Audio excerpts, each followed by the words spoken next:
Selamat malam pemirsa, kembali lagi bersama saya Seputar Info, bersama saya Bayu Dharma Prayoga. Makalah ini berjudul tentang mengidentifikasi penyebaran COVID-19 serta dampak sosial COVID-19 di masyarakat. Perang melawan virus corona masih berlanjut. Jumlahnya udah naik sampai segini banyak. Dan yang lebih menyeramkan, ini masih bisa banget naik berkali-kali lipat kalau kita tidak bergerak sampai sekarang juga.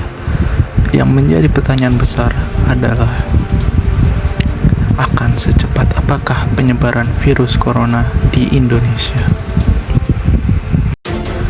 Gubernur Jakarta udah ngelakuin simulasi, nunjukin kalau kita tidak bertindak 2 minggu ke depan, akan ada 6.000 kasus baru yang hanya di Jakarta sendiri. Bayangkan, itu hanya baru di Jakarta, belum se-Indonesia. Jangan sampai kita seperti negara lain yang juga sekarang kewalahan menghadapi pandemi ini. Jadi dalam keadaan ini, apa yang mesti kita lakukan? Jawaban singkat yang paling mudah adalah jaga jarak sosial atau social distancing. Karena data menunjukkan dalam menjaga jarak dan diam di rumah, penularannya bisa turun sangat drastis. Jadi, buat kalian yang flu, penting banget untuk membatasi aktivitas dan tidak keluar rumah agar tidak menularkan orang lain. Tapi bukan hanya untuk orang yang sakit, kalian juga yang sehat pun perlu banget membataskan segala aktivitas di luar. Oke, mungkin itu semua kita udah tahu. Tapi pertanyaannya, kenapa ini sebegitu pentingnya dan sangat efektif? Jawabannya, karena virus corona punya jurus hebat yang bisa bikin sembunyi di tubuh orang yang sehat. Yang mengerikannya adalah bisa aja kita ketularan, tapi kita nggak merasa sakit karena imun kita kuat. Tapi kenyataannya, begitu kita kontak dengan orang yang daya imunnya turun, kita bisa nularin virusnya ke mereka. Biar mudah kebayang, lihat ilustrasi ini. Bayangin, ini pergerakan orang-orang di luar sana. Coba kita bayangin kalau virus corona ini kena orang baru akan langsung nular.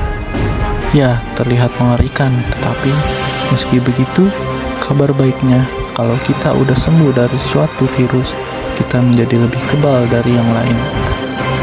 Jadi kemungkinan tertular lagi itu kecil banget. Tapi meski kita waspadai, kalau kita enggak ngebatasin aktivitas dan kontak fisik dalam waktu dekat, bakal banyak banget orang yang langsung tertular. Beda ceritanya kalau hampir semua orang memutuskan social distancing dan ngebatasin aktivitas di rumah aja. Penularannya jauh lebih melambat seperti yang terlihat sekarang.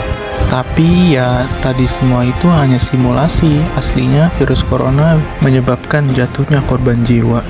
Jangan sampai kita terlambat membuat semua orang terdampar di UGD tanpa dapat pelayanan dan fasilitas karena jumlahnya terbatas.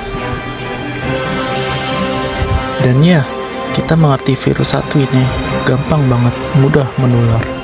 Tapi walau begitu, kita harus tetap berusaha optimis dengan kondisi seperti ini. Karena kalaupun dibandingin, manusia pernah mengalami hal yang lebih buruk dengan flu babi di tahun 2009 dan flu Spanyol di tahun 1918 yang merupakan pandemi terparah dalam sejarah. Dalam keadaan teknologi yang masih belum mendukung pada masa itu. Tapi dengan teknologi kesehatan yang modern, kita memiliki kerjasama antar negara yang erat serta dengan bantuan pahlawan kita. Semoga kita segera keluar dari pandemi ini. Saat semua orang bertanya apa yang mesti kita lakukan, yang perlu kita ingat, tetaplah jadi baik dalam krisis sekalipun. Belilah barang-barang secukupnya, berilah lebih untuk mereka yang masih bekerja di luar sana. Tetap tenang dan berkepala dingin di sosial media, jaga diri dan jaga orang-orang terdekat kita. Jangan lupa untuk memberi apresiasi sebesar-besarnya Untuk mereka, orang-orang yang berada di baris terdepan bekerja tanpa pamrih untuk menyelamatkan kita semua. Dan seperti biasa, terima kasih.